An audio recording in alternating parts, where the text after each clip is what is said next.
Good afternoon, everyone. My name is Bosco, and I am Loyola's director of the Joan and Bill Hanks Center for Catholic Intellectual Heritage. It's my great pleasure to welcome us all to today's lecture on the Jesuit Restoration and the American Experience. Today's talk and panel respondents are part of a larger series of seminars in preparation for the 200-year anniversary of the restoration of the Society of Jesus that will take place in 2014. Today's event runs in conjunction with Dr. Kyle Roberts' 5-evening of seminars that have been investigating the effects of Jesuit libraries and print culture in general on American Catholic identity. All of this is to prepare us for next year's huge conference entitled Crossings and Dwellings, Restored Jesuits, Women Religious, and the American Experience, 1814 to 2014. So it's been wonderful to have this year, really 2 years, of kind of preparation for this. This afternoon we have the pleasure of having one of the great historians of the Society of Jesus, Father Joan Padberg. John is the longtime director of the Institute of Jesuit Sources in St. Louis. He's a renowned authority on the history of the Jesuits in both the early and late modern periods. His now classic work on the shifting fortunes of Jesuit educational institutions in 19th century France, that came out from Harvard, provides a case study in the European kind of narrative as a backdrop for the American experience that we're moving today. John is a prodigious scholar and editor. He's edited and published 80 issues of the Studies in the Spirituality of Jesuits, and has overseen the production of more than 40 books from the Institute. He's also served as an administrator, as the past president of Weston School of Theology in Cambridge, Massachusetts. John visited us last year for a lecture and seminar on the suppression of the Society of Jesus that started in 1773. And if you would like to see that video, you can go on to the Hayes Center website, and we do have that there. Father Padberg's lecture this afternoon continues his narrative by looking at the mechanism of the restoration, how the Jesuits came to be restored, and its effect on the European missions to the young United States, specifically to St. Louis, but St. Louis is the jumping off ground to Chicago.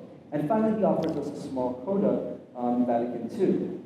We are also pleased to have with us Professors John McGreevy from Notre Dame and Michelle Molina from Northwestern University, who will offer responses to Father Padberg's remarks after a break. So let me just tell you a little bit about how this day will work in those 2 hours.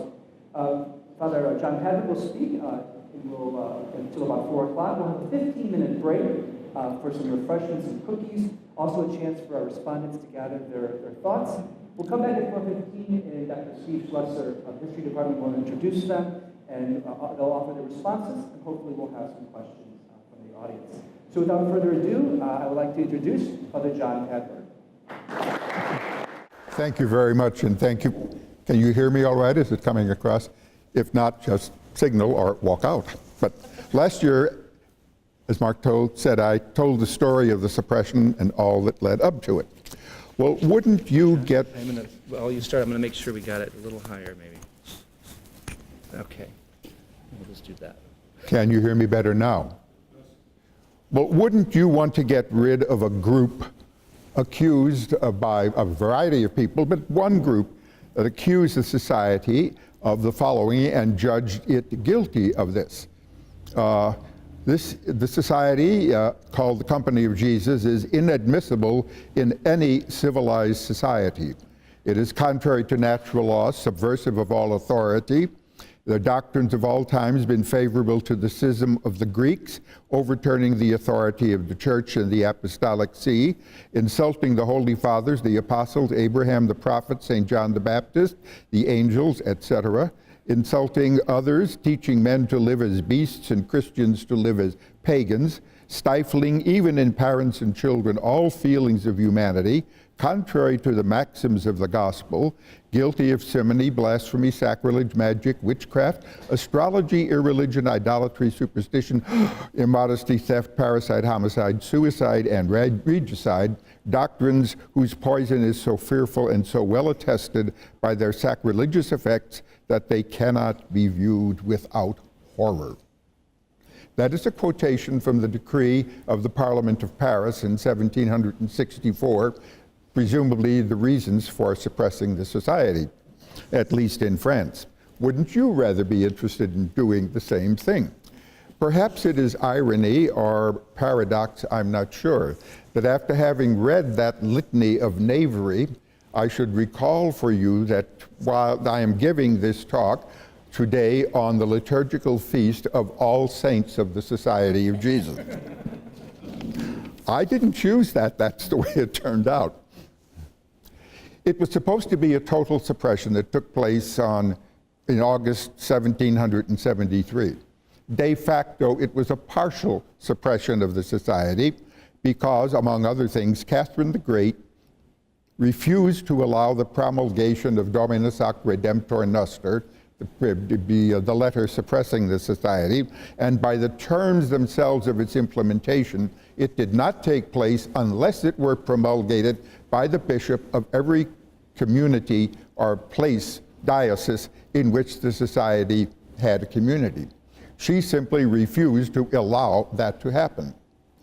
And while there are various people who very piously in the society refer to the Blessed Virgin Mary as the mother of the society, Catherine the Great certainly could be called the stepmother of the society. That's one reason it was a partial suppression. Secondly, there was a benevolent turning of the blind eye to what was going on in Russia when it became clear to Rome, and I talked much more about that last year, it became clear to Rome that the society was still in existence there. One example of that, Catherine sent a bishop several years after she had simply taken over if you want to call it that, the Roman Catholic Church in Russia, established her own diocese of Mohilov, Latin Rite Catholic, appointed a bishop without bothering to consult the Holy See at all, and several years later asked for a sanation, I guess you'd say, or an okay. She sent a man to Rome to do that, with instructions also influentially but indirectly to let the Holy See know what was going on in Russia. The reply to that information from the Holy Father, he couldn't speak directly to this representative, but through the Secretary of State was a masterpiece. Let me simply read the Latin first, and then I'll give a translation and see if you can figure out what the Pope really meant. Now, this was after this representative had told the Holy See, this is what is happening in Russia. Precum tuarum exitus ut exoptas et auguro felix. Note there's no verb at the end of that, sit, est, or erit. But what it means, if you put sit there, may the result of your prayer, the happy result of your prayers, which you ardently desire, and I foresee, be a happy one. What did that mean? It was plausible deniability long before Richard Nixon. In any case, it was enough for the Jesuits up in what is now Belarus, around Polotsk, to know that they weren't flying directly in the face of the Holy See. That was, again, part of the reason for the benevolent turning of the blind eye. And when Pius VII became Pope in 1799, he resolved to restore the society universally. He could only do partially at first because of the Napoleonic resistance to any presence of the society at all. But meanwhile, there up in Russia, this group was not huddling around themselves, but they were doing missionary effort as far as Irkutsk, all the way out to the Pacific, and even sending people, some of the Jesuits there, to China overland, because there was a rumor that some of the people had still survived the suppression. This year, I'm talking about the total restoration on August 7th, 1814.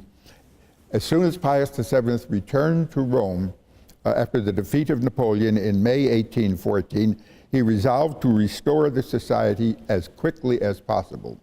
He had great opposition among some of the cardinals of the church, who were bitterly opposed to having anything like the Society of Jesus. It was a cause of dissension. They were going to have enough problems after the revolution, and they were that group was called the Zelanti, the people who were zealous for the church to be the real church as it really existed and should exist in all its entirety before the calamity of the French Revolution. As one of the Zelanti remarked, the French presence of troops in Rome had brought only 3 good things to the church. One of them was the 12-hour clock. Previously, time in Rome had been told by 6 of the major divisions of the breviary.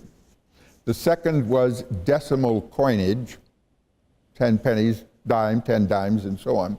And the third was the guillotine. And for the progress of religion, the Holy See intended to use all 3.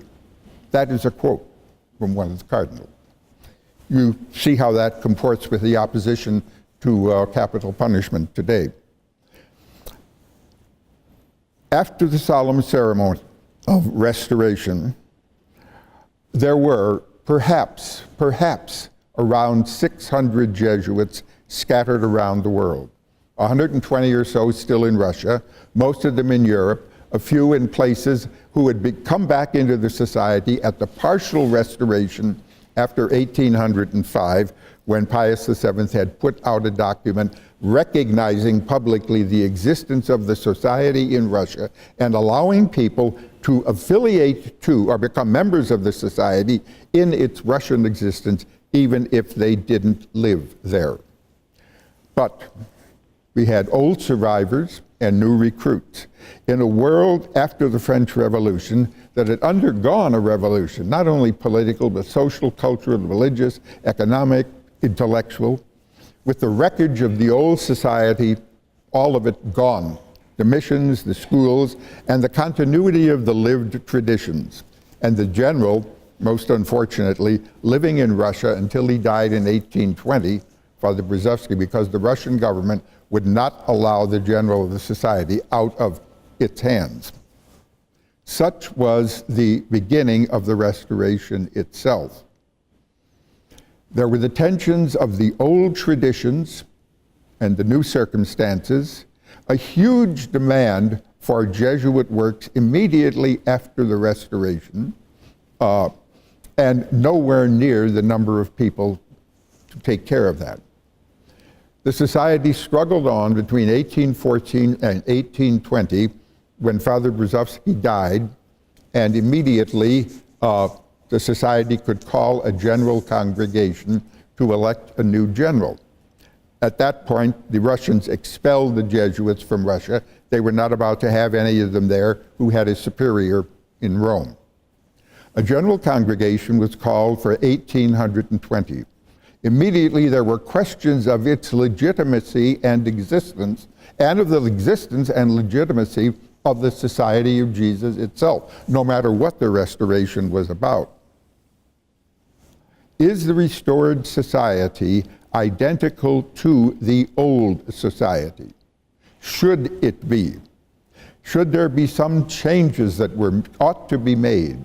For example, getting rid of the lifetime term of the general, getting rid of or modifying the 4th vow of the solemn vow to go to the missions that the Pope would give people. There was a question of the legal, canonical situation of the vows that were taken during the partial restoration. There were 2 groups, one that said there are plenty of problems, the other said, let's go ahead. A vicar general for the society had been named by Father Brzezowski. Every general upon election is supposed to write out a letter saying who would take over temporarily as vicar when he dies. Brzezowski appointed a man, an Italian, in Italy, a man named Mariano Petrucci. The Vatican feared the election of someone who had been connected with the old Pacanaristi, that is a group called the Society of the Fathers of the Faith, founded by a very strange man named Pacanari, who promised if the society were restored, its members would enter the society again. Whatever happened to him in the long run, I'm not sure, but they did, after he had been imprisoned for a while in a papal prison and was released by Napoleonic troops, He vanished from the scene for a while until his body was fished out of the Tiber. That does not bode well for some of the people who had been as members of this group of the Fathers of the Faith, were disillusioned with it, and entered into relations directly with Russia and took vows there.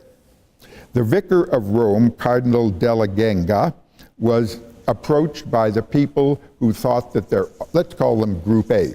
Group A thought that the society had to change if it was going to continue in existence. Group B thought that the society, if it's going to exist, had to be the real, old, genuine thing that had existed before, and they were determined on that. Group A got to Cardinal della Genga, later Pope Leo XII, who is the Cardinal Vicar of Rome, who ran Rome for the Pope. And they convinced him that he should put out a statement that the general congregation should be delayed. It was set for September 14th, 1814. Cardinal della Genga gave Father Petrucci, the Vicar General, the full powers of a general. He named 5 new assistants to the general, people suggested by Petrucci, and then Petrucci asked if they could start the congregation right away, and della Genga said, oh, not until the next spring. At least you've got all kinds of things to do to get yourself regular. Those of you who know the situation with Pope John Paul II and Cardinal Dezza and Father Arupe will see here a first adumbration of that kind of a situation. The second group, Group B, were a majority of the delegates, and they thought they got to the Cardinal Secretary of State, Cardinal Consalvi, who outranked the Vicar General, who got to the Pope directly and persuaded the Pope that there would be grave, even political consequences if the general congregation was delayed. And any disunity would just bring on more novelties.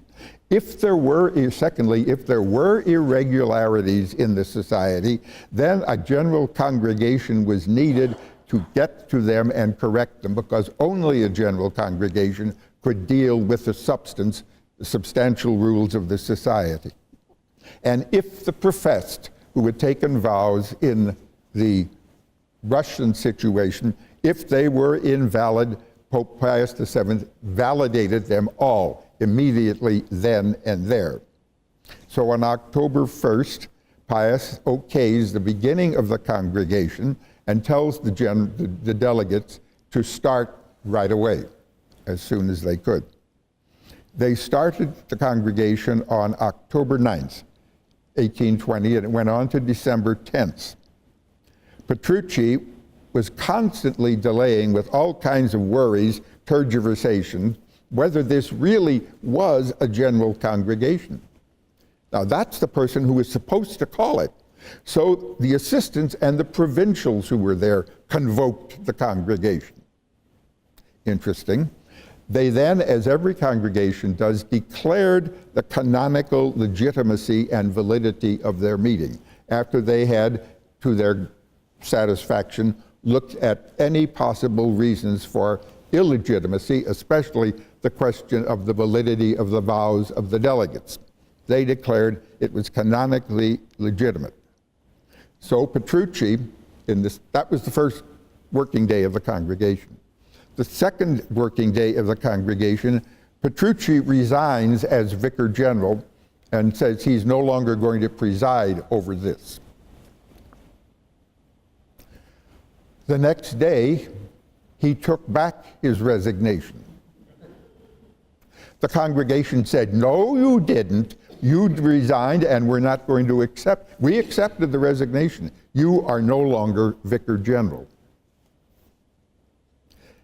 The congregation deposes him from that job and then judges him, Petrucci, and another Jesuit who was one of the 5 assistants and the vice provincial for Italy, judged both of them guilty of de ambitu, that is, of ambitioning to a job or to changing the society, and expelled them from having any active or passive voice in the congregation itself.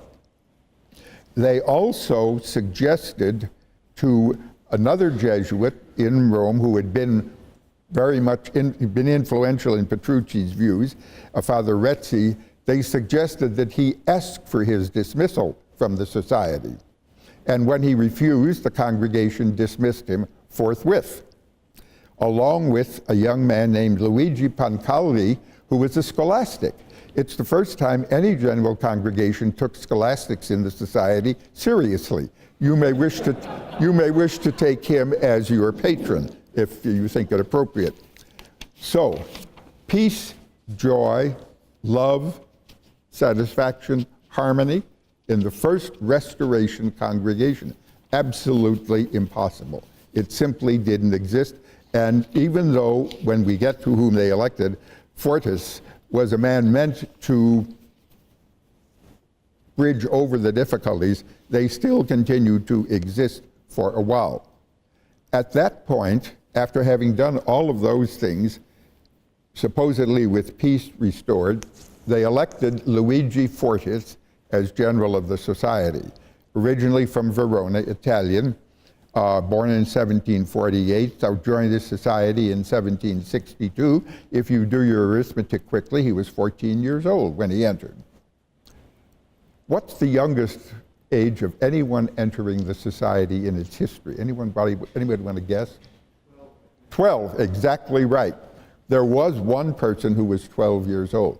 There have been a fair number, not in the new society, and very, I don't think anybody after the Restoration who entered after that. I don't think anybody 14 years old. But in any case, he was ordained in he was still technically a scholastic when the society was suppressed. He became a layman. He was ordained in 1778. He wanted to go to, he began doing what a lot of the former Jesuits did, private tutor or teaching in schools or administrators in schools. He wanted to go to Russia and join the society there. He got back a letter from Russia, you've got plenty to do with a remnant of the society in Italy, stay here. So in 1793, he renewed his vows as a Jesuit through the Russian province. He had a series of jobs in and with the society, partially renascent in parts of Italy after 1805 on up to the full Restoration. And Brzezowski had appointed him vice provincial for Italy at one point before Father Pietro Boni had been. He was elected on the second ballot. He's the second oldest general the society ever elected. He was 72 years old at the time. As far as I know, he was the second oldest. He was the oldest, pardon me. The second oldest is our present general, Father Nicholas, who was 71 when he was elected.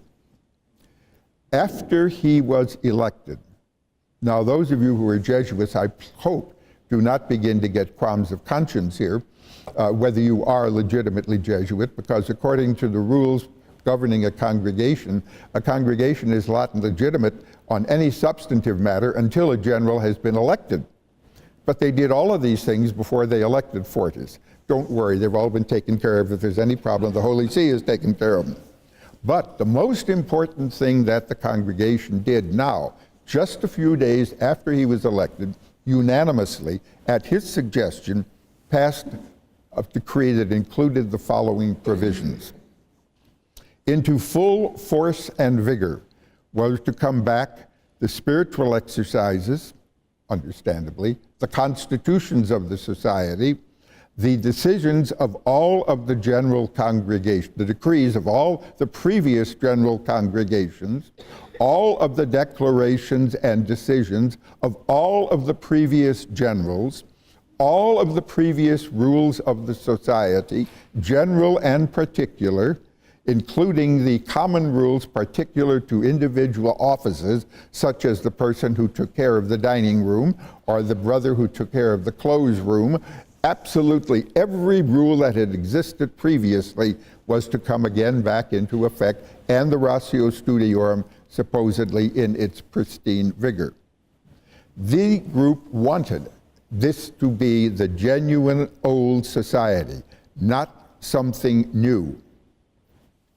Do you see any problems with that? In a world that had changed so drastically in those years, it was supposedly unwilling to face the circumstances of the time, at least in its legislation. But it had to face the circumstances of the time in the practical occasions that came up in the life of the society. For example, there was to be, the congregation decided, again, the restoration of a full 2 years novitiate. But only priests could do 1 year and do their second year of novitiate teaching. And if priests were only going to do 1 year, well then they should spend it in the novitiate itself and not outside of it. And if the priest didn't do the novitiate, note how we're chipping away at things. If the priest didn't do the novitiate, well then at least they should do tertianship before they took vows. How they put all of this together is a subject for a lot of investigation later.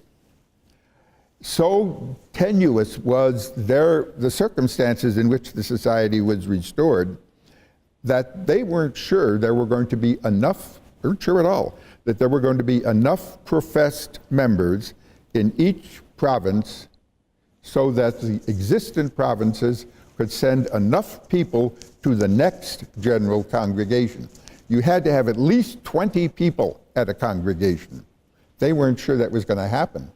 So temporarily, the congregation decreed that each province could, for the next congregation, send 5 delegates instead of 3, provincial and 2 elected. 5 delegates to a general congregation if there were so few provinces that they couldn't get together 20 members for a congregation. And just to be sure, well, Ireland didn't have enough professed members, and they weren't a province yet. Italy was a province, but it wasn't sure they're going to be enough professed. So I love to tell my Irish friends that for the next congregation, Ireland was to be judged part of Italy. And just remind some of your friends of that. But can you see the tenuous circumstances in which the society was coming back into existence? In 1814, when the society was restored, there were about 600 Jesuits, possibly. By 1820, 6 years later, there were 1,300 Jesuits. People flooded into the Society of Jesus, as they did into almost every other religious order at the time. There were more religious orders founded through the 19th century, from 1814 up to Vatican II. More religious orders founded than in any 300-year period in the entire existence of the church. More women's orders, more men's orders, more missionary orders, and the society was one in which that same kind of thing happened. By 1820, there were 6 provinces: Italy, Sicily, White Russia up there yet, France, Spain, England, and a sort of a vice province in Mexico. By 1821, Switzerland was a vice province. 1826, Upper Germany was a province. 1822, Naples. 26, Germany. The Russians threw all the Russian Jesuits out of Russia, out of Polotsk. They came into the Austrian part of Poland that Austria had taken, and they set up a new province of Galicia there. But in the 19th century, as the society began just tenuously there were at least 20 expulsions of the society from 14 different countries through the course of the 19th century. Can you imagine a group of people looking with anything other than conservatism on what the church was like and how they were facing the world around them? And they were. the society was very conservative in the 19th century. It was serving an extraordinarily conservative church, too. And by conservative church, I don't mean simply the Curial or Vatican offices. Most of the church was conservative. In the midst of all of that, there were huge requests for people to go into the accustomed ministries of the society. Even if the Jesuits had wanted to try to start some new ministries, the things that bishops and cities and asked them to do were to take on preaching, teaching, confessors, spiritual exercises, and especially the staffing of new schools. They got an overwhelming request for schools. 120 requests for colleges in France alone.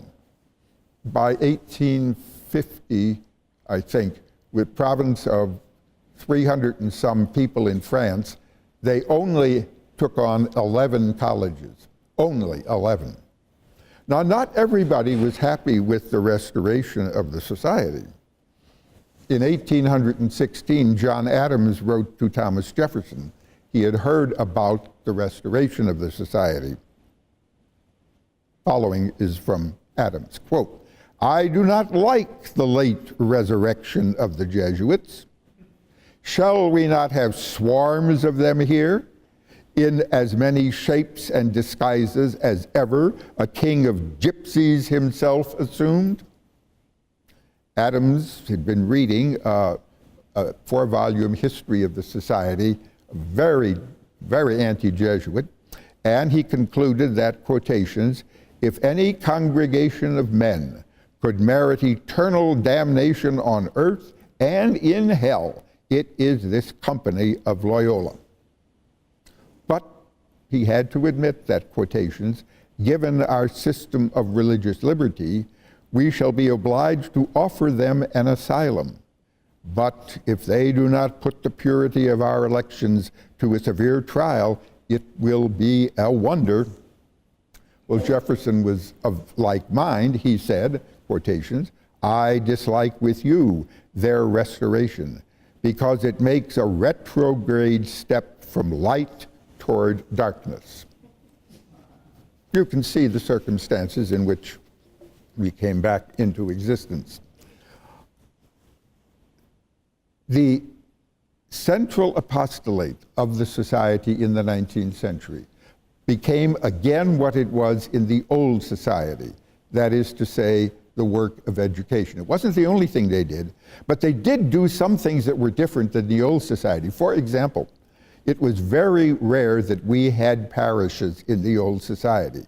Other religious orders and the diocesan clergy furiously opposed the society having parishes as such. We had churches, of course, like the Jesuit, for example, in Rome, or the Gesù Nuovo in Naples, which is so extravagant it makes the Roman Jesuit look like a Quaker meeting house, but not parishes. But in the new society, especially in the New World, especially in the United States, often enough a bishop would not want the society in his diocese unless they took on parishes. And all the way through what became originally the Missouri Mission, then the Missouri Province, from which everything from the Alleghenies to the Rocky Mountains, and at one point from the Gulf of Mexico to the Canadian border, that was the Missouri Mission, out of which, except for the East Coast, which had some of the five of the old Jesuits from the old society who came back in at the 1805 partial restoration and then picked up from there. But everything else was, Alleghenies to the Rockies was Missouri Mission. That's the place within which mostly the society in the United States found itself and found out what it was going to be doing and how it was going to be doing it. They had to face the reality of this world. But they had the rules of the society that said there were certain things you could do and you couldn't do. And yet they had to do some things that the old rules said you couldn't do. And there was a divided, in a sense, conscience for a long time among the 19th century Jesuits in this country. Look, if you want us to work there, we got to do such and such. And the emblematic example of that is the schools. How were the schools supported in the old society? They were supported by foundations set up by bishops or even city corporations or dukes or princes or kings and so on. There weren't dukes, kings, princes, city corporations, and bishops to set up schools in the New World, and yet they asked us to take on schools. How were they going to support the schools? It is formally forbidden in the constitutions of the Society of Jesus to accept tuition. Tell that to, if any of you are students here, tell that to your folks and see how far they get with Father Garanzini on that, or with anybody else. They were formally forbidden to accept tuition. In the meantime, we'll get to what happened on that. With the restoration of the society, a great missionary elan took place, and one of the places that was most a foreign mission was the United States.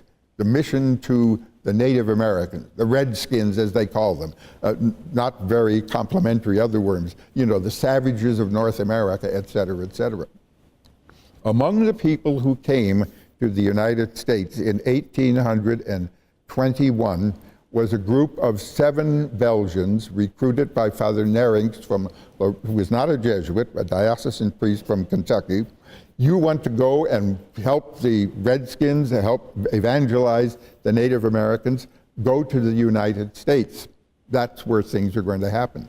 These 7 came to the East Coast, to the novitiate at White Marsh, Maryland, which was so poor that they didn't have enough potatoes to feed the Maryland and the Eastern Province novices, much less these 7 ravenous young men suddenly showing up there. It was so poor that they were ready to dismiss these young Belgians who had been accepted into the novitiate after they arrived in 1821. By 1823, they didn't know whether they could support them at all and keep them in the novitiate. The young men said, no, we won't leave. We're here to evangelize, and that's what we're going to do. All of a sudden, Deus ex machina, down swoops Louis William Valentine Dubourg, Bishop of Upper Florida and Louisiana. That included the whole of the Louisiana Purchase and God knows what else, with his headquarters in St. Louis, a snake oil salesman if there ever was one, but a great, great man. He's responsible for at least 5 women's religious orders in the United States and for helping these Jesuits. You want to go to the missions? I've got the missions. I've got a big farm right outside St. Louis, Missouri. I will give it to you if you will set up an Indian school. And I've got a friend in the federal government who isn't concerned about the separation of church and state, as nobody was then. John C. Calhoun, the Secretary of War, later the famous man at the time of the Civil War, who gave Dubourg $10,000. Think of what that was in 1820s. To start an Indian school, if he could find the people. So Dubourg tells these young men, you go out there, I'll give you my property. They leave, they walk from White Marsh, Maryland, up the confluence of the Monongahela and the Susquehanna, the beginning of the Ohio River. 7 of these novices, 3 brothers, and 2 priests, Father Van Quickenborn and Father Timmerman. Van Quickenborn was the superior. He'd only been in the society 4 years at that time, but he was already supposedly their master of novices. They're going to float down the Ohio River. They don't have the least idea how they're going to do it, except they know it has to be done by flatboats. So they bought 2 flatboats, and then typical Jesuit, they went out and bought a book of how to navigate on the rivers, and one of them would read that as they floated down the river, barely managing to survive several times until close to the confluence of the Ohio and Mississippi, walked up the Illinois shore, and 1823, May 1823, came to St. Louis on the day before the Feast of Corpus Christi. Very well received by the small number of diocesan priests who were here, and by Dubourg, who, although he was Bishop of Upper Louisiana and the Floridas, had set up his cathedral in St. Louis because the Capuchin priest who had been in the cathedral in New Orleans for years before Dubourg ever came simply refused to allow him into the cathedral. You may have been appointed by the Pope. I run this place. So Dubourg comes to St. Louis. He sets up the cathedral here. He sets up a small school in 1818. it's perfectly clear after a certain number of years, two things. There's no way that this Indian school that they're starting out at Florissant, suburb of St. Louis, is going to work. As happened all the way across the westward push, the whites were coming in, the settlers, so greatly that they were simply pushing Indian tribes farther and farther and farther west. Just read what the federal government did along those lines for years and years and years, and you'll see how bad it was.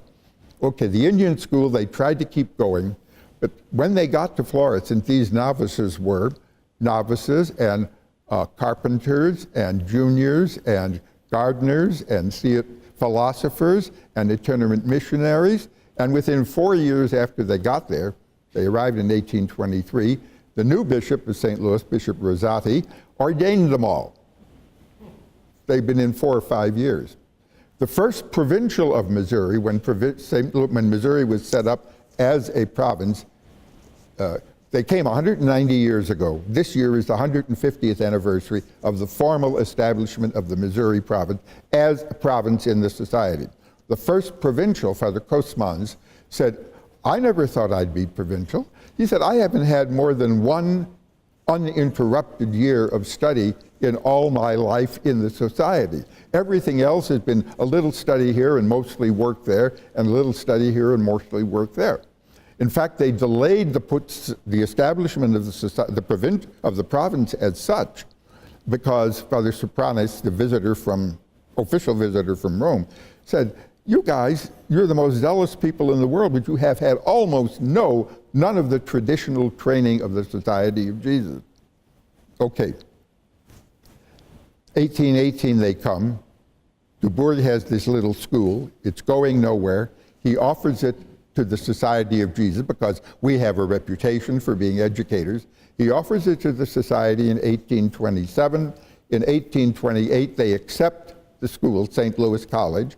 By 1829, they already have a church built and a big classroom building and a residence for boarders, many of whom came from the southern states where there was no Catholic education. And meanwhile, St. Louis was growing by leaps and bounds at that time with more than enough students to come to the school. Where did they get the money to build all these things? Mostly from foreign mission organizations in France and Germany and Austria. But it wasn't enough to keep the school going. What were they going to do? They couldn't charge tuition, supposedly. They persuaded the bishop. They didn't go to the general of the society because he felt, I can't do this, it's in the constitutions, we can't charge tuition. They asked Bishop Rosati to write to the Congregation for the Propagation of the Faith, under which, because this was a missionary land yet, all of the juridical decisions came. Rosati wrote and said, basically, if you want this school to continue, it must charge tuition. There are no ifs, ands, or buts about it. There is no other source of continuing revenue. The congregation wrote back about a 3-line response, as many Roman responses go even today. They either say negative or positive to the petition you presented, and then they give reasons and so on for what they say. The congregation responded positive, until circumstances get better. On that one statement from the Congregation for the Propagation of the Faith, every single school of the Society of Jesus throughout the entire world relied for the right to charge tuition until those circumstances were changed by the 31st and 32nd congregations of the Society in the 1960s and 1970s.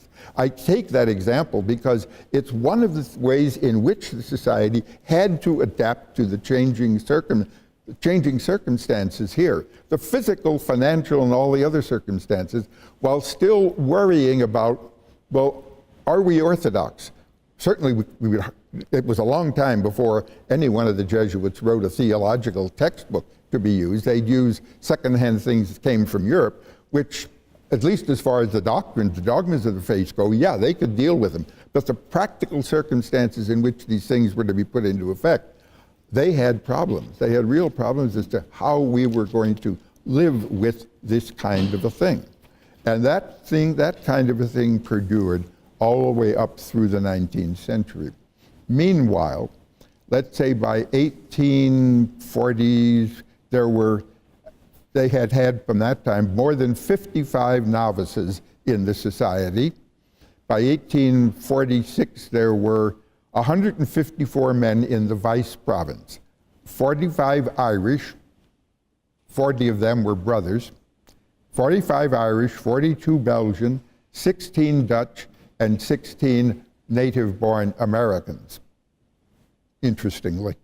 Meanwhile, people like de Smet and a few of the other Jesuits were going out again to evangelize the Native Americans, push farther and farther west, up in the Montana, Oregon, etc.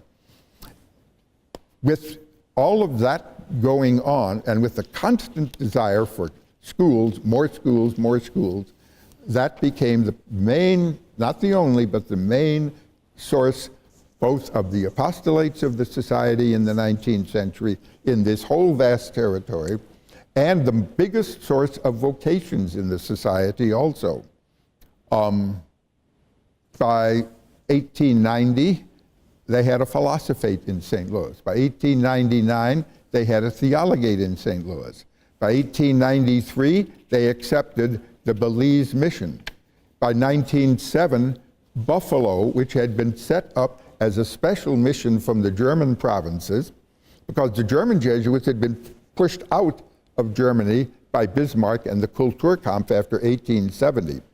By 1907, it was clear the Buffalo mission was not going to continue to be a little enclave of German Jesuits. So the society, the general decided in Rome, they would divide that property and the number of people between Missouri and New York. New York got 1/3 of those German Jesuits. The Missouri province, mission, got 195 people from the Buffalo mission all of a sudden into the Missouri province, which made better than 1/4 of the province foreign-born, and not that far back foreign-born. By the way, in the meantime, we were founding schools up and down the Mississippi Valley and the Ohio Valley, you know, everything from Xavier in Cincinnati up to eventually here, of course, in Chicago, St. Ignatius and Loyola. That was 1870, but even before then, there were proposals to found a school here in 1857, and the remarks of the Chicago Tribune, you are aware of that paper, said the following: "We see that one of our city contemporaries," that was another paper in Chicago, "manifests no little support for the erection of a Jesuit church and university at the corner of 12th Street and Rock Island Avenue. Oh no. It pleads that they may have the contributions even of Protestants. The Tribune, however, regards Jesuitism as eminently anti-Republican, anti-American. It begs Protestants to think twice before they aid in any way the founding of Jesuit institutions in this city. The Society of Jesus is the most virulent and relentless enemy of the Protestant faith and democratic government. Jesuitism is the embodiment of despotism in religion and politics, so dangerous in its aims and ambitions that it's scarcely allowed in countries where Catholicism is the belief of 9/10 of the people. We trust that no Protestant will be caught up with the bait that is artfully dangled in front of them. Jesuitism can take care of itself. Thank God, we hope, without Protestant money." That's the circumstances in which Loyola came to be. And it's the circumstances in which a lot of the work, we don't realize in this 21st century, we don't realize how virulent the anti-Catholicism and anti-Jesuitism, among them all the other things, was in this country up until, well, basically the election of John Kennedy and the election of John the 23rd. And that's the point with the John the 23rd and Vatican II. Notice how fast we've skirted over a certain number of things, because I have my watch in front of me and I know that he's not going to give me that much more time. But I want to end with about 2 minutes 2-3 minutes of a little coda. Ask yourselves, how old were you when John the 23rd was elected and Vatican II began? Most of you here, I suspect, were still really pretty young at the time. And you didn't experience the extraordinary, the absolutely extraordinary sense of exhilaration that occurred as the council went on. And as the council opened up for an awful lot of people things that they never thought they would see about the church, giving it a visage and an aspect and a set of circumstances that were, as the present Pope Francis said, not the situation of being the moral policeman alone for the whole world, as if that were the first and only thing that the church ought to do. We have very little understanding of how much, unless we're old enough to have experienced, how much John the 23rd and Vatican II changed the impression of the church, not only for outsiders, but also for people inside the church itself. I could for another hour, but I won't, go on talking about what the society and the church were like here, let us say from the 1920s on up until the 1960s, 70s or so. But let me just mention, and I will only mention 8 documents, there were 16 that came out of the council. Lumen Gentium, that says the church is a pilgrim people, and the church includes all of us, laity, clergy, etc. The church was not to be seen as a pyramid with the bishops and the pope at the top, but a series of concentric circles. Dei Verbum talked about how and where does God reveal himself, and brought on the efflorescence of Scripture. Those of you who were too young to remember, every year, all the Scripture readings, to take one example, all the Scripture readings on Sundays were exactly the same every year. There was no change. You never had. And you were not at all particularly encouraged to read or use Scripture. Sacrosanctum Concilium on the liturgy was the first decree promulgated on the center of Christian life and prayer. And it's the one that was most obvious to Catholics. It changed so much, so vividly on the way in which we worshiped in the church itself. A personal vignette, and then I'll finish almost. I'm not an early morning person. I've told a couple people here, I think the greatest argument against the existence of a good God is he made the day begin with morning.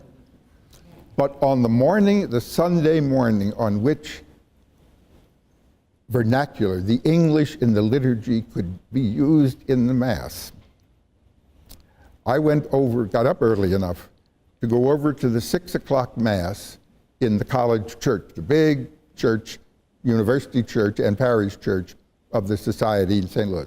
I was not the celebrant. I stood in the sacristy. And when I heard those first words in English, I simply began to weep, and I did so through the whole Mass. It was such a change, and it was for so many people.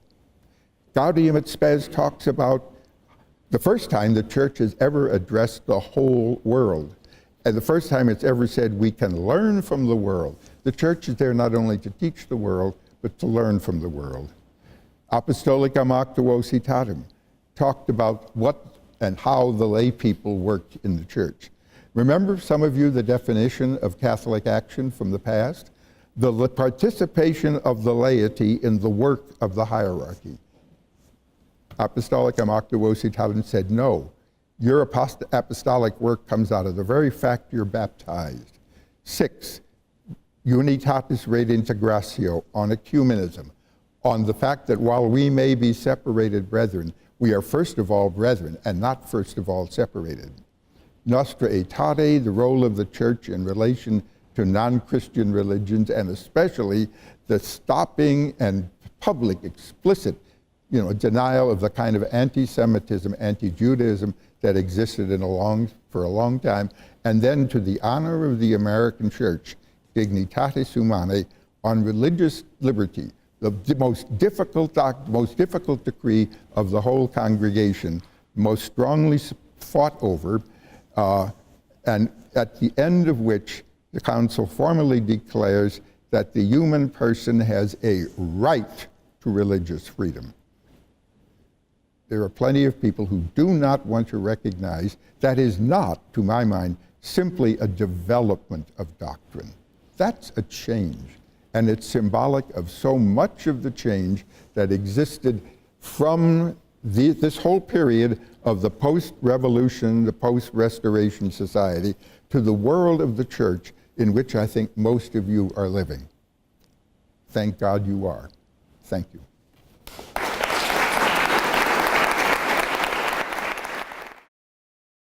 Professor Michelle Molina received her PhD from the University of Chicago in 2004. She is the Joan Program Associate Professor of Catholic Studies at the Department of Religious Studies up here in Northwestern. And her book has just come out, just this summer. To Overcome Oneself, the Jesuit Ethic and the Spirit of Global Expansion, University of California Press.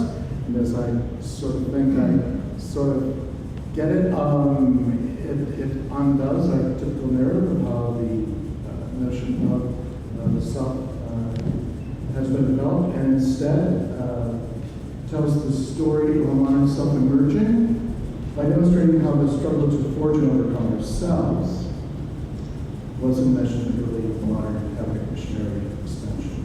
And she has a new project which I think sounds fascinating. You've probably all seen that. There's lithographs of the heart in the 18th century. It's picture perfect. And it goes with the Sacred Heart. So you have the saints in the Sacred Heart. And so Michelle is examining the 18th century devotion of the Sacred Heart in order to argue that this anatomically correct heart offers a moment when spiritual contemplation and observation of natural phenomena converge. Professor McGreevy comes to us from University of Notre Dame, where he joined the faculty in 1997. He served as the department chair. He is now the dean of the College of Arts and Sciences. We're really lucky to have gotten him away from his many duties there. He did his doctorate in the history department at Stanford University, great department. 1996, Parish Boundaries was published, The Catholic Encounter with Race in the 20th Century. And in 2003, a book which has now become pretty standard required reading for history of religion, Catholicism, and American freedom.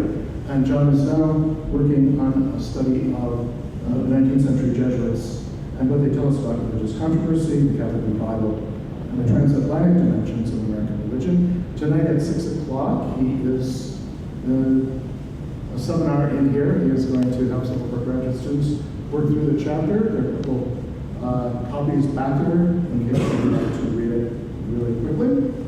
And his second chapter was presented at Northwestern last spring. It's terrific, so that the book really is coming together. Well, thank you for the introduction, and thank you for plugging my book. I became interested in the Jesuits partly for historiographical reasons. I was interested in early modern European global expansion and trying to understand why the Protestant narrative was such that, or the post-colonial colonial narrative of the 1990s highlighted the difference between the early modern era and the modern era of globalization and Christian expansion as one that saw the Protestant missionaries as modern, because they brought modern notions of self-subjectivity and modern notions of reform to the colonial areas where they traveled. And in looking at the Jesuit spiritual exercises, in which both reform of self and reform of others was such an important motivating force, this brought me to really problematize that narrative and look at the way that early modern Catholic global expansion brought new ideas about self-subjectivity and so on to Catholics around the world. So it should be, obviously, one of the things I'm interested in and thought of Padberg's presentation today is mobility, right? And we have this era of the Jesuit suppression in which the Jesuits are no longer so mobile any longer. I find that really quite fascinating. But in the era that I studied,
So I am organizing my comments around 4 questions for Father Padberg.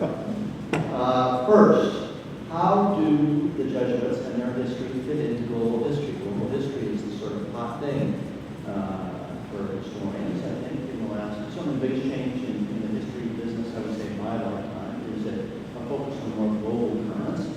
And how do the Jesuits and the story Father Padberg tells fit into it? One, I think, dimension would be 1773, when the Jesuits were suppressed, as a part of the larger story of the Enlightenment and religion. Even provincial Enlightenment figures like John Adams and Thomas Jefferson are quoted by Father Padberg as discussing the Jesuits. Another dimension would be the broad Catholic revival of the 19th century, which he also referred to. That is the kind of efflorescence of Catholic life across Europe, North America, parts of South America too, Australia, in the 19th century, propelled by mass immigration, and unprecedented human mobility, carrying Catholic relics, doctrines, people all over the world. How did the Jesuits fit into that story? One kind of numerical dimension, I just know from my own work, Steve mentioned I'm working on a book of the Jesuits.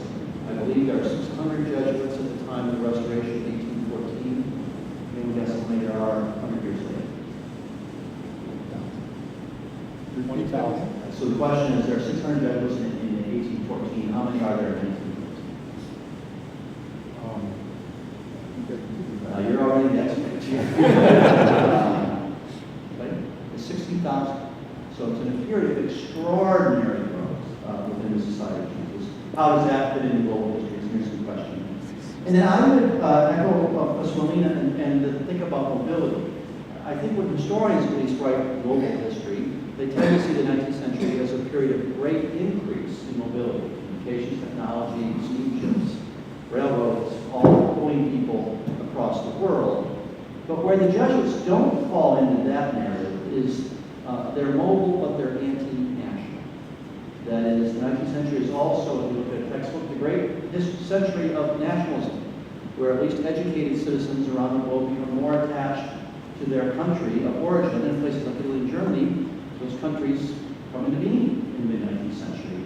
The Jesuits are working against that story, that national story. So they're mobile, that's very modern. They're anti-national, which seems to us something other than modern. So that's the first question, how do they fit into global history?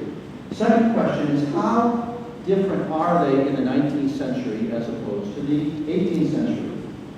I think Father Padberg thinks they're different, but we might want to press him on that. How different are they and in what ways? I came up with 4 ways for us to think about it.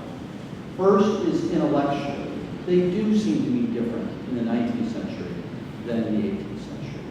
How so? I think they, by and large, approach the world of ideas in the 19th century in a defensive approach. Yes. Focused on protecting Jesuit and Catholic identity in what they see as a hostile intellectual world. That is, now there wasn't hostility to the Jesuits or the Catholics in the 18th century, but it is, I think, a different orientation. And we see it in small things like just the way the university organized, and talk about that, and in larger things like the Jesuit focus on kind of trying to skip the 18th century and recover the scholastic thought of Thomas Aquinas going back to the medieval period. That's the great intellectual project of the Jesuits in the 19th century, a kind of recovery project from the medieval period. So intellectually, I think it seems to me a less adventurous, more focused on identity and ethos. In terms of piety, I don't know quite how to answer that, how different it is in the 19th century versus the 18th century. The characteristics of the 19th century, a deep devotion to the Sacred Heart. That begins in the 18th century, but I think it takes much greater, powerful life, even in the 19th century.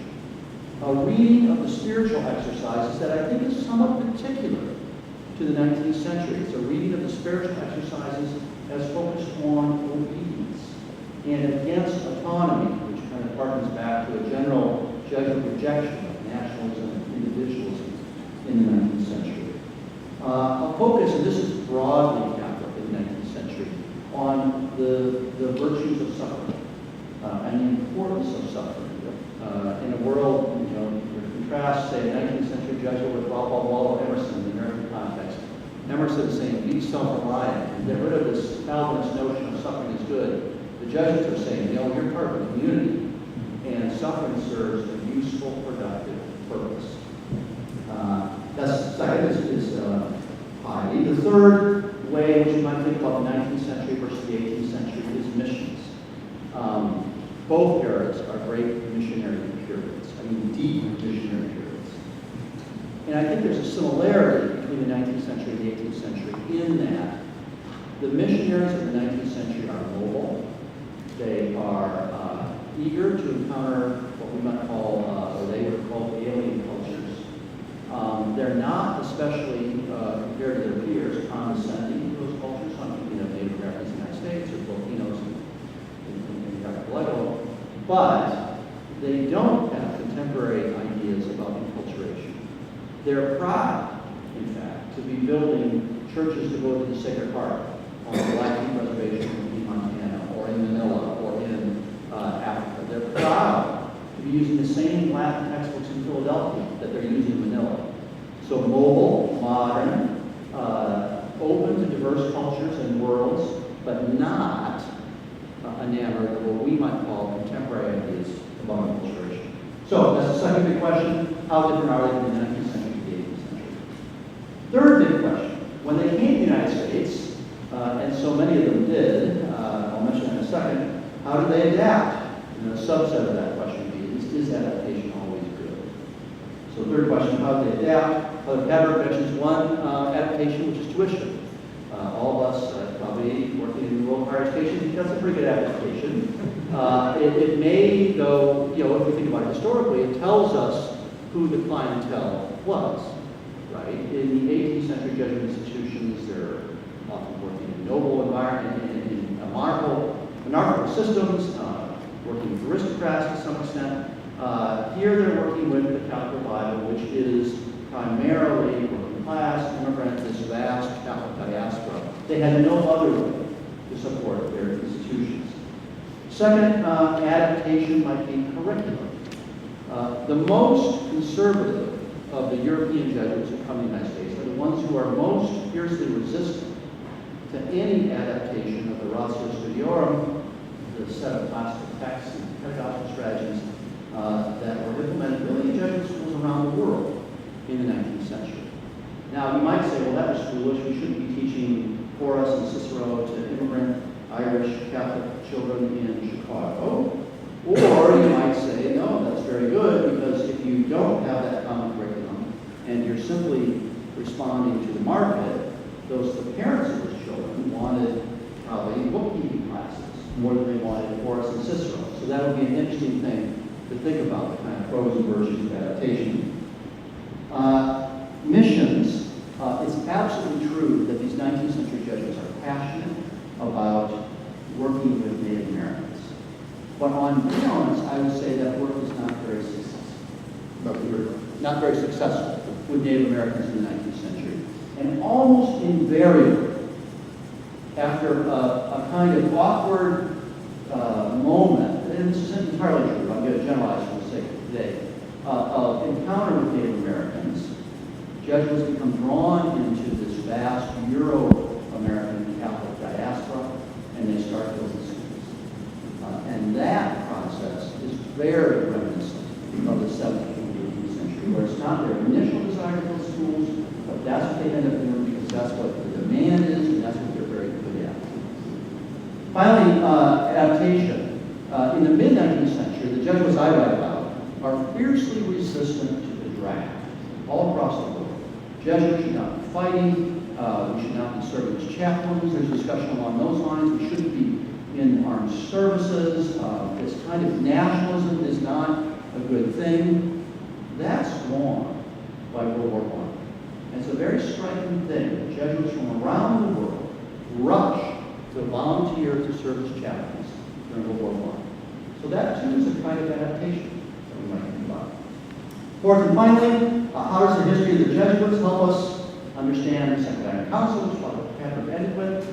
Just two quick points. You would not have thought that a group of men who are deeply committed to papal infallibility, deeply committed to devotion to the Sacred Heart, deeply committed to scholastic philosophy in the 19th and mid-20th century would be key actors at the Second Vatican Council. But in fact, they were. And that would be an interesting project in itself, to trace out exactly how that happened. Brother Padberg mentioned Fort Murray. I might have mentioned someone I'm sure he knew, he did, or at one time, Prof, who gave a famous talk, actually in the United States. He gave it in German and it was translated extemporaneously.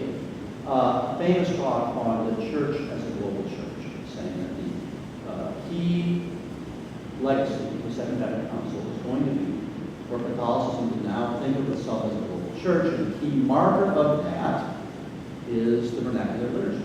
The liturgy that was so striking about it that was implemented in the United States in the mid-1960s. Well, that's interesting.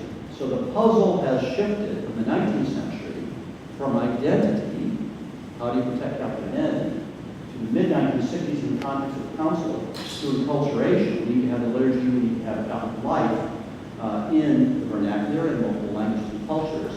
And then you might say in the second decade of the 21st century, are we shifting back toward a focus on identity as well? Interesting question. I'll stop there. So 4 questions. How do you fit in global history? How different is the 19th and 18th century? How much do we really adapt in the United States? And how does the history of the Jesuits help us think about the Second Vatican Council? Have you reserved this place for the next 6 months? It will take that long just to get through those questions. They are very good, both of you. You're asking the kinds of things that arise, I hope, out of the kind of presentation I've made, but they're wonderful. Let's deal with the mobility first, if I may. It comes as a surprise to some people when you talk about the famous fourth vow of Jesuits, absolute blind obedience to the Pope to do whatever he wants, including poisoning kings, etc., which is the sheerest nonsense. That particular vow is best understood in contrast to what is absolutely central to the Benedictines.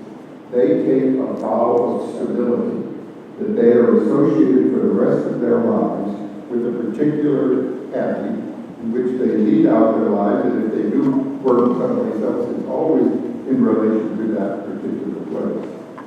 The fourth vow of the Society of Jesus is best understood as a vow of mobility. Remember, it is a vow to go where the Pope asks them to go, on the missions. Now, originally, the idea of the first Jesuits was really, after they decided to put themselves together as a coherent religious order, that each of them would go to the Pope. He would send them for 3 months or 6 months off to Verona or Padberg or whatever else it is, especially in a perilous job of reforming women's religious orders. That was one thing that which some people supposedly was very good. But seriously, they would go out onto a particular task, and when that was finished, they'd come back and get another task from the Pope. That really was the stimulus to their becoming, joining together as a religious order, because if that was what was going to happen to each of them, if they did not have the commonality of the religious order and the structure, they would have fallen apart right away. And the coming together with the formula of the Institute and seeking to become a religious order was to put that part of the stability there to counteract the way of breaking them apart that mobility would have brought on. But the Pope had more things to do than every 3 months tell some particular Jesuit to go here or go there. So very rapidly, that particular part of that vow devolved upon the Superior General. He was the one that then gave the missions to people. But the big change was the 1547-48 decision of Ignatius to accept Messina and the foundation of politics. That you can't possibly exaggerate how much that did, in many ways, to change the Society of Jesus in what it did and how it conceived of what it was doing. once you did that, you had to settle down with a lot less mobility than they had originally conceived of themselves. Salmeron, one of the first of the Jesuits, wrote in one of his letters back to Ignatius. He was at that point the head of the rector of the newly founded college in Naples. And he wrote back to Ignatius, you can't expect this place to flourish if every 6 months you're going to take some one of ours out of the place, and usually the best man, and then send someone else, and I do not say what he was like. There's no way we could run a school. And gradually they had to learn what it meant to run institutions.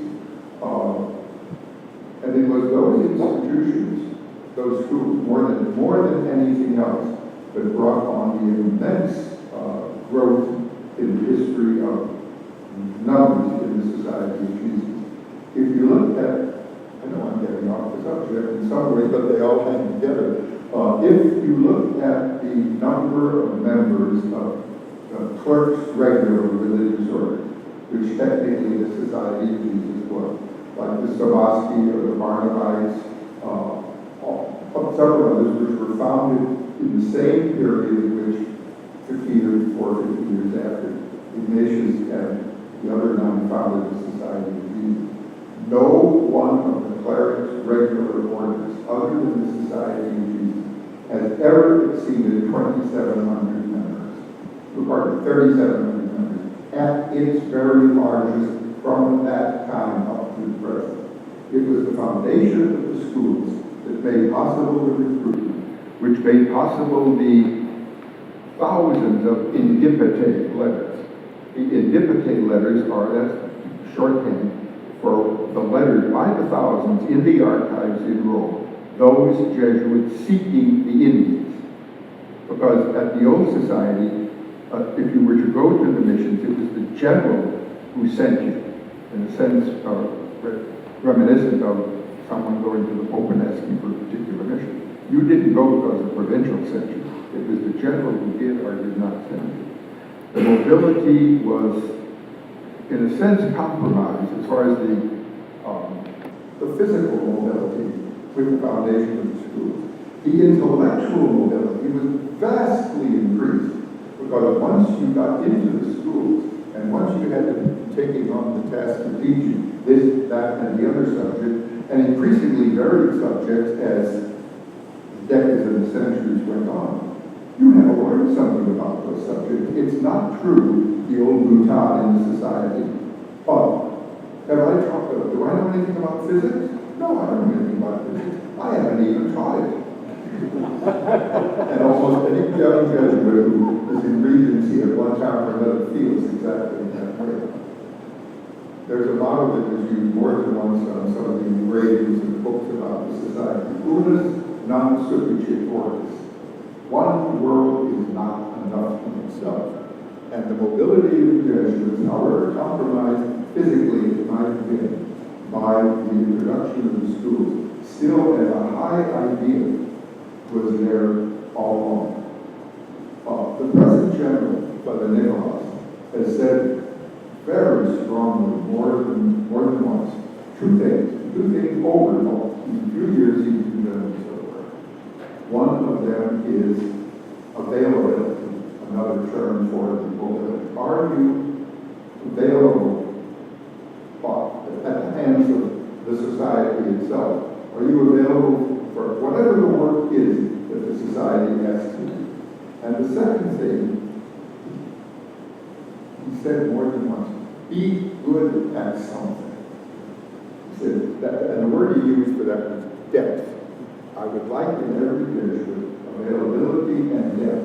Whatever it is that you're going to be doing, do it well. Now, of course, if you do it well, in a sense, you're compromising the mobility. You're spending your time, your effort, your labor on getting this thing right for what you are asked to do with it. If I am asked to learn Armenian and Georgian prepositions, and that's what the society asks me to do, it's going to obviously impinge upon my availability to learn things. But it's So the particular thing that the society asks, that may be the best thing possible. Although a certain Jesuit said that the learning of Armenian and Georgian prepositions was not the best preparation for becoming general in the Society of Jesus. Father Kohlenbach, the previous general, as a matter of fact, did linguistics in Paris, and one of his specialties was the Armenian and Georgian languages. Well, I could spend another 30 minutes on that. We have 4 questions from John. Jesuits and global peace. Where do you go with that? I'm not sure, but 7 days ago, I was standing in a lecture such as this at St. Louis University, talking for about 25 or so minutes on globalization and what difference it makes that the work with it is taking place in the Jesuit University. They've got a great big globalization project across St. Louis U. Knowing nothing about it, I spoke eloquently for 25 minutes. But first question, the 19th century Catholic revival. You're right. All 4 of those questions, they interact, they intersect. And touching any one of them is going to touch every other one.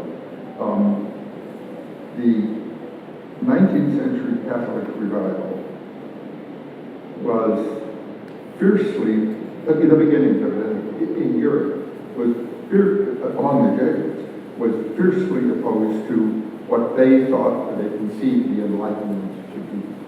And that was an unfortunate thing because there were Jesuits who were interested in the Enlightenment, aware of what was going on. All you have to do is read the Journal de Trésor, for example, the great journal of ideas and commentary that the Society put out in to a good portion of the 18th century.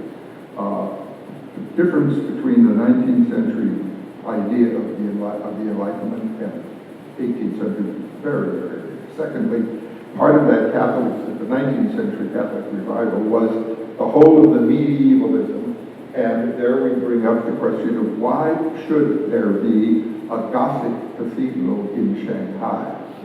But the French, who were missionaries there, couldn't conceive of building a cathedral unless it was Gothic in the 19th century. Just no way at all. Apropos of that, some years ago, the Bishop of Shanghai just died recently, 90-some years old, after having been in solitary confinement for God knows how long by the communists. Was allowed out and took over again the diocese. He was given back the old Jesuit church to become a cathedral there. It was pretty well ruined. He asked for new stained glass to be put there. He got to know California Jesuit Tom Lucas and was asked to come and begin work on that. And Lucas said, I could design for you stained glass windows which would do everything you want for this cathedral as it was in the 19th century. Including the Sacred Heart images all over the place. I will have nothing to do with that.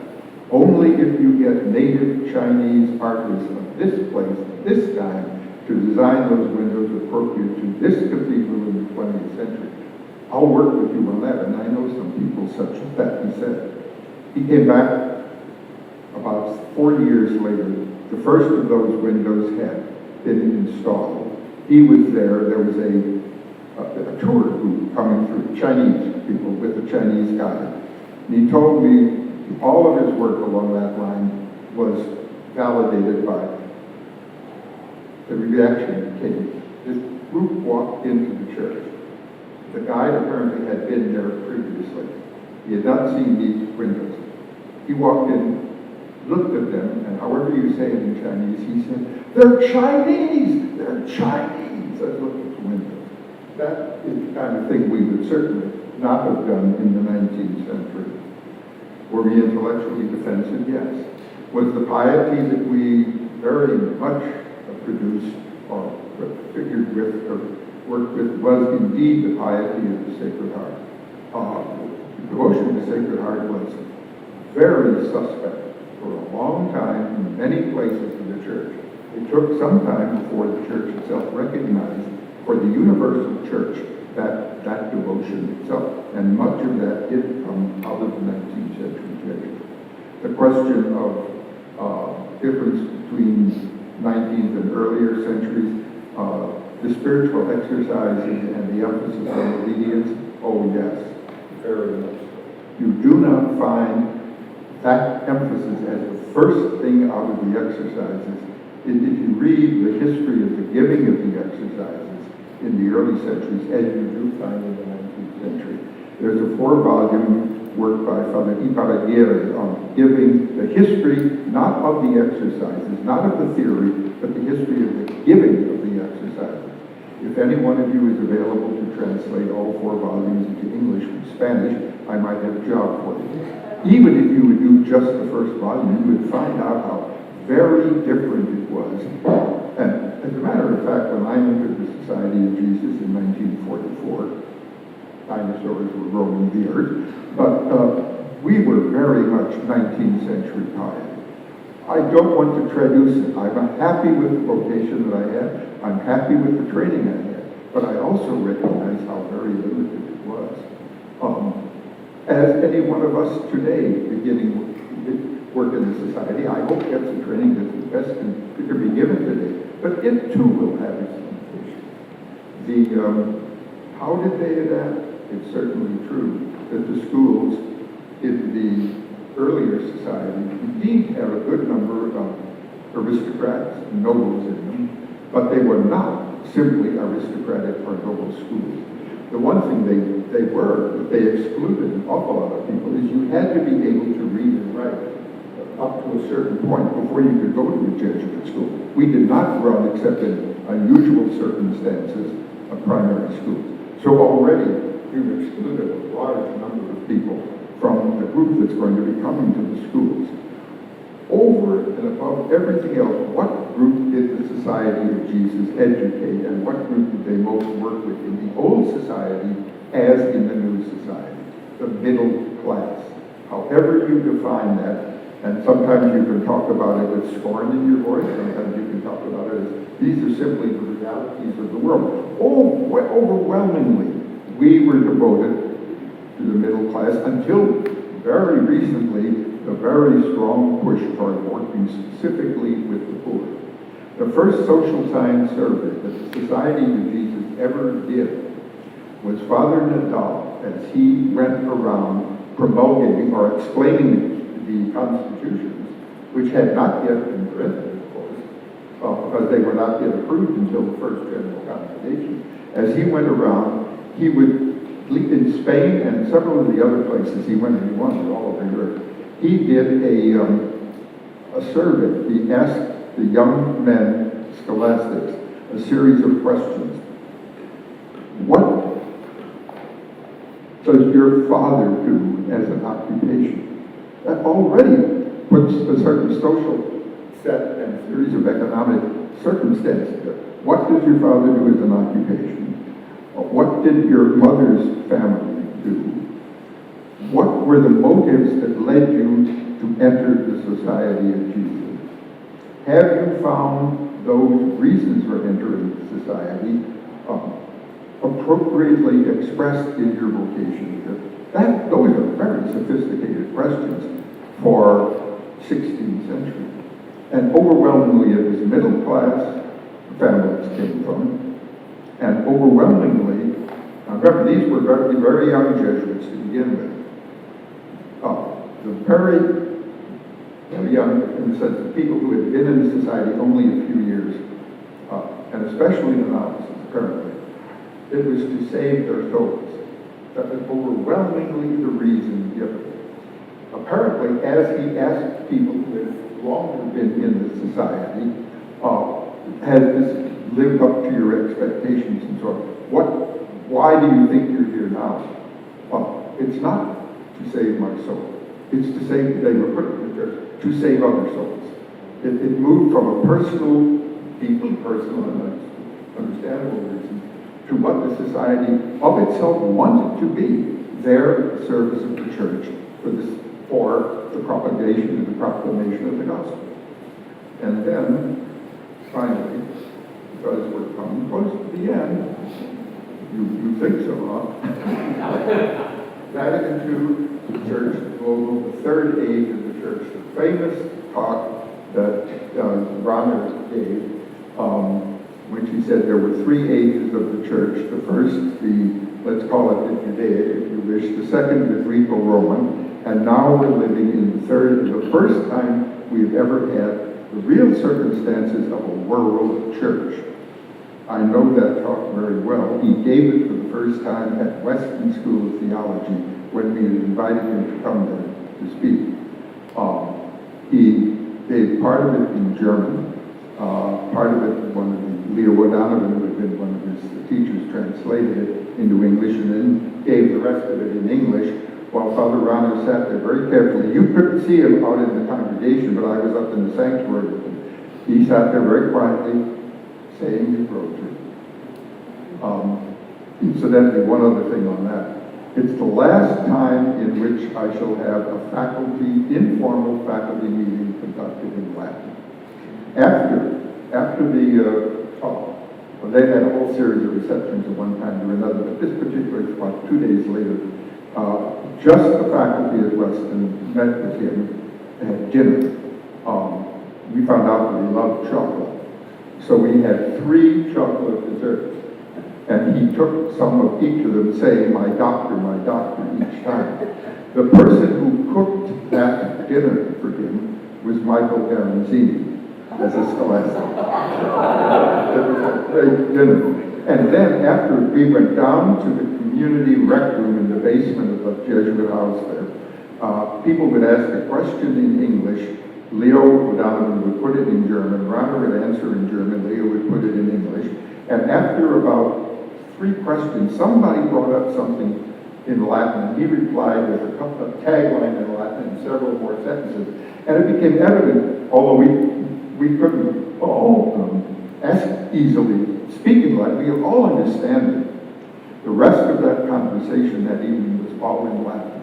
And I'm sure it'll be the last time I'll ever have heard that. And I cannot remember what he said or how he expressed. At one point, he wanted to talk about the illumination that people that at some point get of what the gospel is really about. And he compared it to the circumstance in which you had on the ordinary driving lights for your automobile, and then you wanted to put on the high beams. How he said that in Latin, I don't remember, but I do remember that it was a tour de force.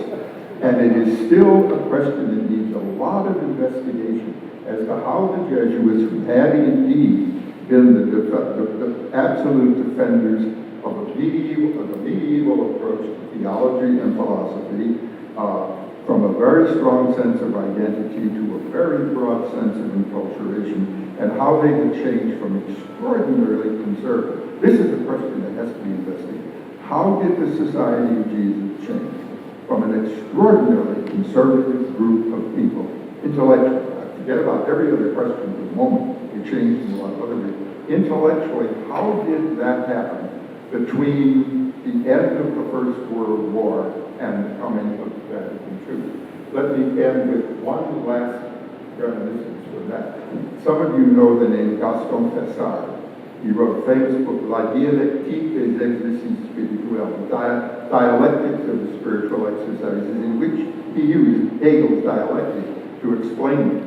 And somebody said, oh, you're just being fashionable about that. No, he had the proof that he wrote that thing before Hegel became fashionable in French intellectual circles. But he told me, I met him when I was working at Chantilly at one point, Father Padberg, those of us who were Jesuits during the time that we were thrown out of France after 1905, and we were in exile in our seminaries on the edge of France, we were taught over and over again that it is really only the Catholic Church, and within that especially the Society of Jesus, and within that especially those who are defending the Church in its perennial philosophy and theology, that are really, really Catholics. And we're really, it's only if you are a good Catholic that you can be a really good person. He said, many of us young men, we were called back and the superior said, go. We got into the trenches in the First World War with the ordinary French person, the ordinary poilu, And we found people who were decent, kind, generous, faithful, extraordinarily good people in every way that you might want to think of it, except the gift of faith. And we didn't know at that point how to deal with it. And those of us who were young among them, that would have been people of a type of, that many of she knew from Gar to Luba. We made the vow to ourselves we would never again be isolated from the world in which we live. Does that answer some of your questions? Thank you.